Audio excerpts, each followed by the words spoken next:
a highest level meeting between senior political officials from Taiwan and China taking place. But we've also seen, and as we were mentioning in that comment we read from one of the Facebook comments that you sent in, we were mentioning a lot of saber rattling. We're talking about it with Steve TSANG of the University of Nottingham's China Policy Institute, Douglas Weber, who teaches political science at the European Business School INSEAD, Antoine BONDAZ, project coordinator at the Asia Center here in Paris, and who also focuses on Korea. We'll be talking about how Korea fits into all this equation a little bit later on.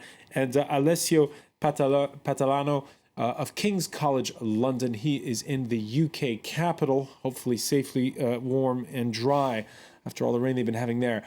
In recent days, we've heard the Filipino president compare China's designs on islands in the South China Seas to, quote, Hitler's ambitions for Czechoslovakia. That echoes Japanese anger over disputed islands, with a senior official in Washington recently concerned over what he sees as an effort, quote, to gain creeping control in the oceans of the Asia-Pacific region. Well, Beijing miffed at that remark. It is extremely irresponsible of the relevant US official to make groundless accusations against China without checking the facts and based on rumors started by Japanese right-wingers. We hope the United States does more things that are conducive to the healthy and stable development of the China-US relations. So let me ask you this question, Alessio Patalano. We spent a good part of the first part of this discussion talking about all the goodwill between Beijing and its neighbor Taipei. Is it good cop, bad cop? Is there continuity? How is Xi Jinping when it comes to these issues? Why is it all flaring up when it comes to these territorial disputes? I think there is a very important point here to make in terms of what it means for China when they look at the East and the South China Sea. And if we give it a bit of a closer look, we realize that there is a clear continental approach to the maritime realm. We all know that the maritime realm cannot be controlled the same way the land space can. The maritime realm represents the largest sort of highway for trade, commerce, communication in a wider sense. It is also a resource in itself. It represents an important sort of resource for living and non-living resources. And as a third important element of it, it is also a staging platform from where a state can project its own power, hard and soft, within that space or beyond those confines. And it is within this area in particular that I think that the Chinese behavior in a way is very continental, in the sense that picking up on the territorial disputes, particularly the question of the sovereignty of small groups of islands in both theatre, there is a clear sense that the main anxiety is not to try to take advantage of the true characteristics of the maritime realm in itself, but rather to reascertain the CCP's sort of element of competence insofar as a core function of state is considered, and that is the territorial integrity of a country, which, if you're in China, particularly looking back at what we were saying about Sino-Taiwanese relations, is an essential element. All right, a comment from Jack saying, peace is the priority everywhere. Korean Peninsula, China and Taiwan are moving towards peace. Of course, that doesn't include Japan. And what we've seen with the saber rattling, which we've talked about on the show here over the past year, is it kind of flies in the face of a precept. You and I grew up what was the Cold War, and part of the problem was there wasn't much trade between Russia and the Soviet Union and the West. Here we see a period where there's increasing trade between China and Taiwan, between China and Japan, between China and all its neighbors, and yet it seems like a more volatile place than before. Why is that? Well, in fact, economic and political dynamics can develop quite separately, and we are now in 20 more years out of the Cold War, and in Asia, these sort of contrasting sort of processes really sort of embrace the greater part of the region. For the time being, of course, yes, between China and Taiwan, there is a kind of sort of improvement in relations, but in a political relationship, there's not much change, really. And the ties between China and Japan, in particular, have been, at the political level, difficult for quite a long time. They've become worse recently, I think for two reasons. One is that fundamentally, of course, we are observing here the rapid rise and reassertion of Chinese power. And that's something with which no other country in Asia has had to cope with until the quite recent past. The second issue is, and superimposed on top of the first issue, is that in Japan at the same time, or more recently, we've had a very decisive shift in the balance of political power, away from the left towards the right, and within the right, which has now become much more powerful in the last few years, a shift to the more conservative factions, who are falling back on Japanese nationalism as a kind of ploy to try and bolster their domestic political support. All right, and we saw it no later than the Davos Economic Forum, where Japan's new Prime Minister Shinzo Abe showed at the same time his bold economic credentials that have been hailed by a lot of markets, but also his penchant for talking tough when it comes to China. We must, ladies and gentlemen, restrain military expansion in Asia, which could otherwise go unchecked. Military budget should be made completely transparent, and there should be public disclosure in a form that can be verified. All right, and of course, all that, Steve TSANG, is code for watch out for the Chinese.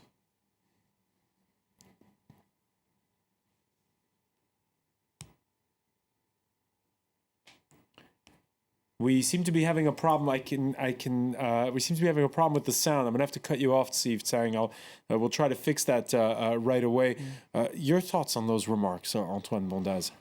Actually, there is kind of a problem with the Japanese government today because they rely actually on the structural agreement to say that China should not expand its military asset capabilities. But at the same time, China is a rising power. China has a rising economic power.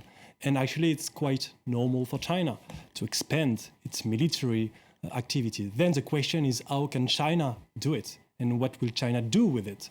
But the idea of Shinzo Abe to have kind of a new Washington Naval Conference, the one that was held actually in 1922 between the US, between the UK, between Germany and Imperial Japan, to limit the increase of Japanese navies and the German Navy, I think today is impossible because China will not accept it. Alessio, where does that leave now Japan? Because it really is some strong talk we're hearing from Abe. Yes, although I think that it's important not to forget a very important point in this story. I wouldn't necessarily, I would use a word of caution against talking about a shift towards far right-wing or right-wing. Japan is a democratic country, and as a result of that, you have a variety of opinions. When the Prime Minister visited the controversial Yasukuni Shrine a bit more than a month ago, you could look at the polls of the surveys that were conducted. There were very conflicting opinions. There's no clear sense that the Japanese people are fully behind their Prime Minister on controversial issues. And I think that is an important point to keep on the back of our minds as we discuss these issues, because that is a fundamental element that separates, if you want, the situation in Japan, as opposed to, for example, certain political uses of force that are unfolding at the moment at sea on behalf of China. And in fact, I think Antoine is absolutely spot on, is completely right. It's not a question of a quantitative limitation about how much money is spent in the military. I think here the key question is how military, and in this respect, the paramilitary forces are deployed to pursue a political agenda. And so in this respect, Japan is a very different country. Japan has been very sort of restrained in the way it operated its military and paramilitary forces, the Coast Guard in particular, in dealing with the neighboring countries, particularly China. And in fact, I would even argue that there is a backdoor China. This is a very symptomatic of a superficial narrative that talks tough because Japan is undergoing very major economic transformation, very major economic It's not a reforms. superficial narrative when you go to visit that shrine. Well, in terms of political capital, it is an element of personal conviction, but that is different from a wider foreign policy, in which case the argument is very different. When the Prime Minister visits the shrine, is doing that for primarily domestic reason related to a small yet important constituency that provides financial and political support to Abe. And of course, there is a family connection there. But when we then widen that up to the broader political agenda, Prime Minister Abe has been primarily pushing forward Abenomics, which is an extremely highly economic-centric posture and a very sort of realpolitik type of approach with its neighbors, which was political dialogue without allowing our neighboring to push us around. Steve Tsang, is this how people in Beijing are reading Shinzo Abe's deeds and pronouncements? Well, certainly not. I think the Chinese take Prime Minister Abe's visit to the Yakushuni as a very powerful signal indicating that he is really not that interested in improving relationship with China. And as far as that goes, I don't think the Chinese are entirely wrong either. The Prime Minister of Japan, of course, have the right to go to whatever religious establishment he would like to go. But the Yasukuni Shrine has a particular symbolism, and he knew, which was the reason why he previously refused to go to the Yasukuni Shrine, that by visiting the Yasukuni Shrine, he is putting relationship with China and Korea, South Korea, on a different track that would be a very, very difficult relationship. Now, we also have a Chinese government under Xi Jinping, which is very nationalistic, that Xi Jinping wants to project a rich and powerful China and turning into reality what a former Chinese Admiral Liu Waqing devised as the first island chain of maritime ambition, which will in effect draw a line from the southern tip of Japan all the way down to South China Sea, including the whole lot of South China Sea, as the basic defense parameter of the Chinese Navy, including the disputed Diaoyu or Senkaku Islands. So we are in a situation where a very nationalistic administration in Japan and in China finding themselves facing each other and finding it less and less willing to compromise. It is not a good place for the world to be. Antoine BONDAZ, how worried are you? Yeah, I would focus on another subject. Is like there is another issue except the military, apart of the military issue, that's a diplomatic one. Actually, in the Japan-China relations over the East China Sea, for example, territorial dispute, it's a dispute. But Japan actually does not recognize it as a dispute and doesn't want to talk with China about it.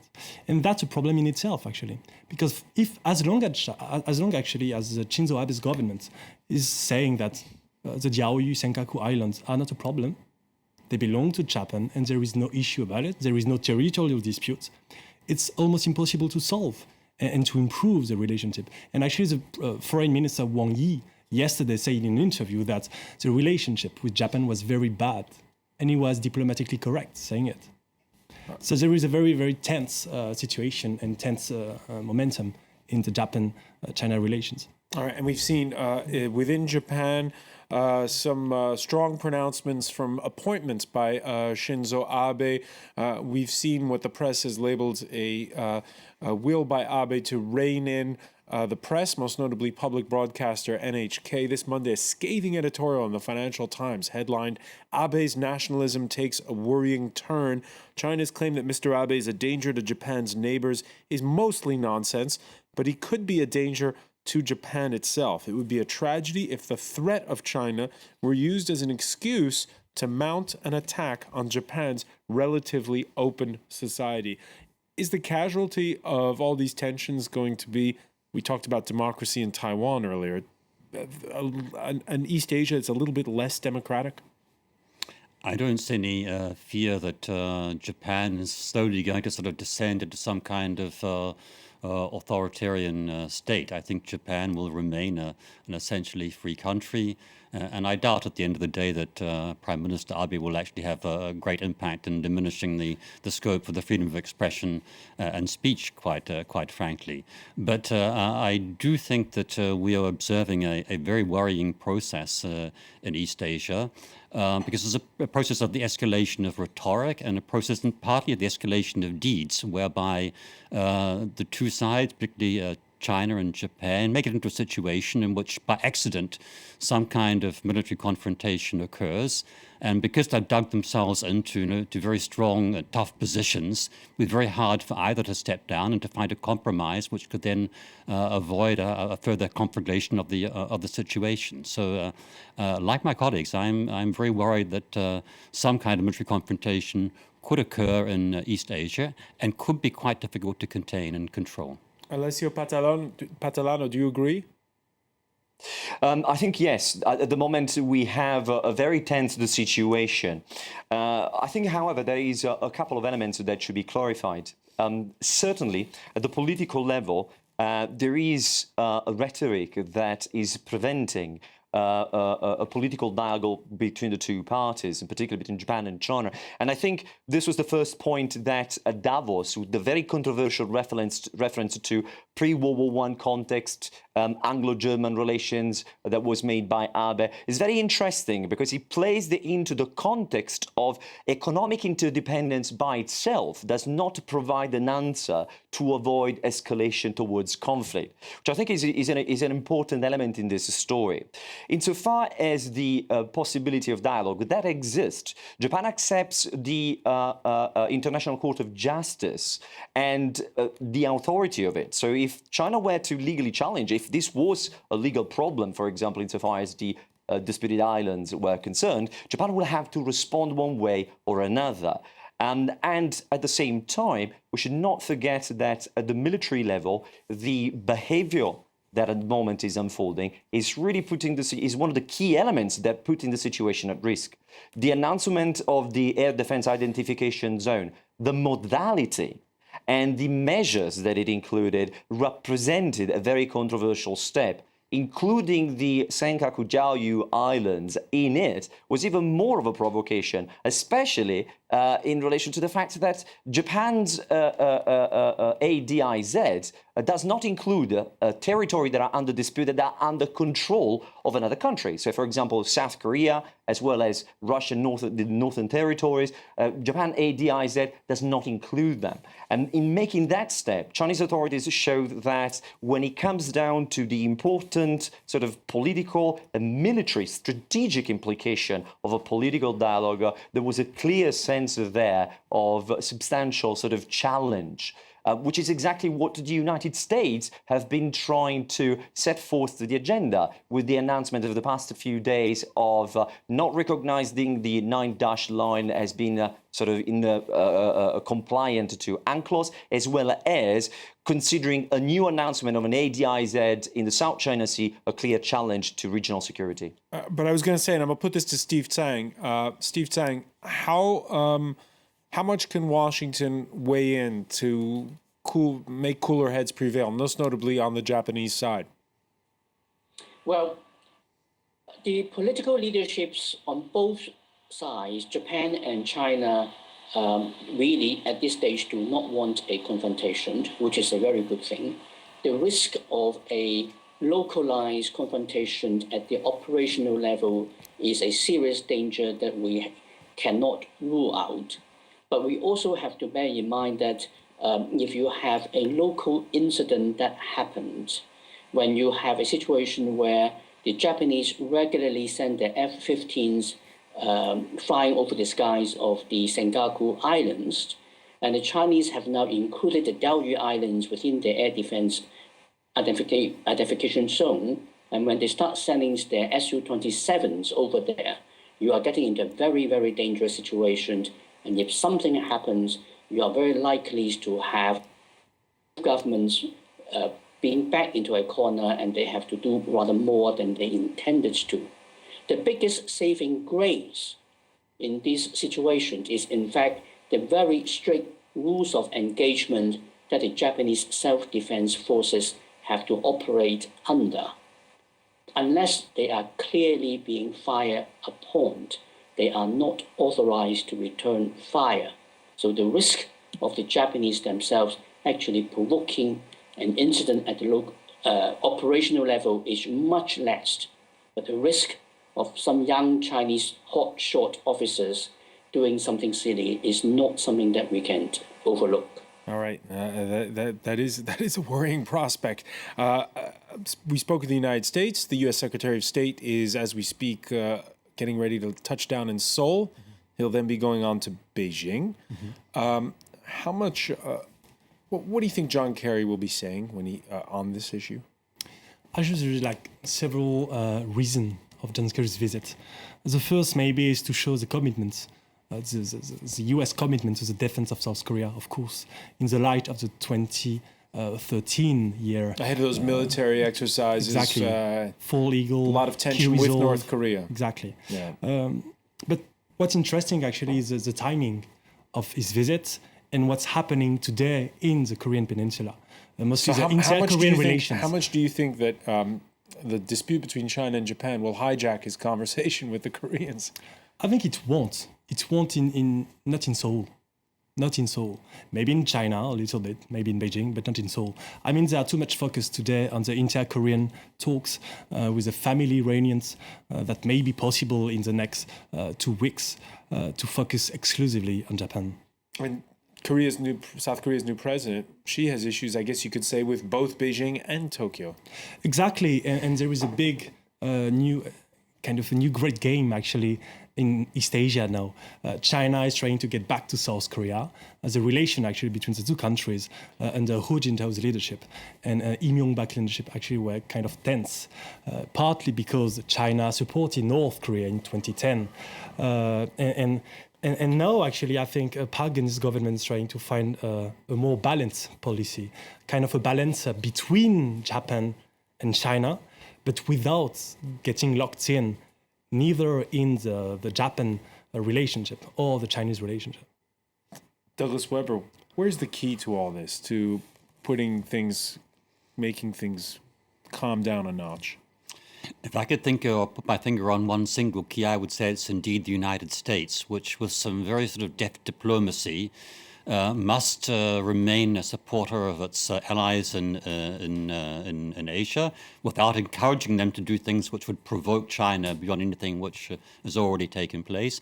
On the other hand, they must support their allies strong enough to dissuade China from doing anything which might precipitate some kind of military confrontation. So the United States still has an absolutely fundamental role in trying to ensure the region's security, and it's a consequence. I think it's a statement about the let's say the unfortunate impact of Chinese foreign policy over the last few years, that virtually every country elsewhere in East and Southeast Asia is looking to be more closely tied to the United States now than ever before. China, in fact, has frightened a lot of countries in the region and drawn them much closer to the US than they were previously. All right, and as you say, a process that's played out over several years. Steve TSANG, before we go, I got to ask you this question.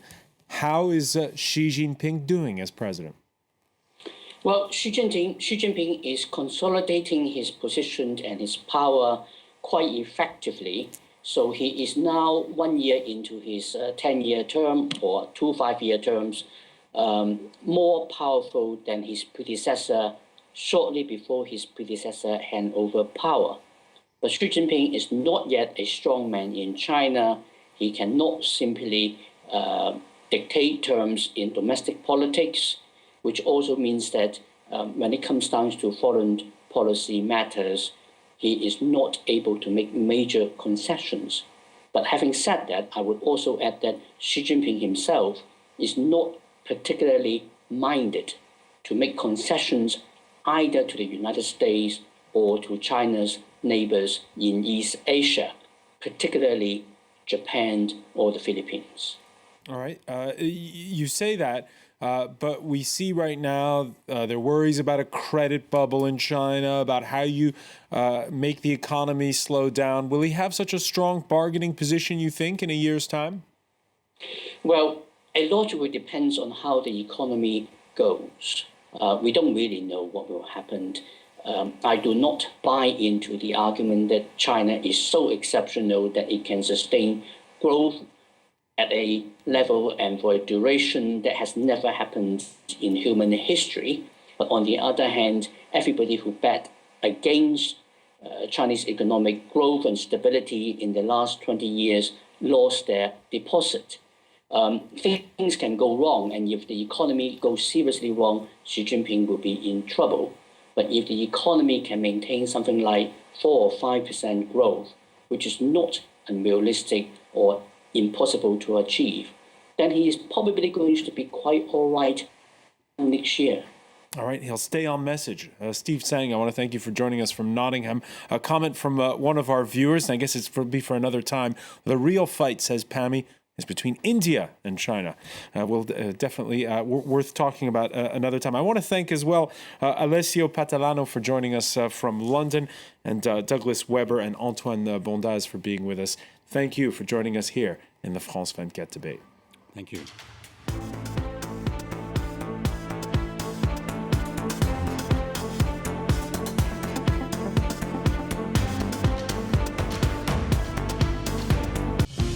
Down to Earth. This week we're down to earth in India, a nation that is no stranger to innovation. But in recent years, Indians have shown an aptitude for a particular type of ingenuity, finding low-cost solutions to what are often high-tech problems. It's known as frugal innovation, and we've come here to understand how it works. Down to Earth on France 24 and France24.com. Down to Earth, brought to you by the African Development Bank.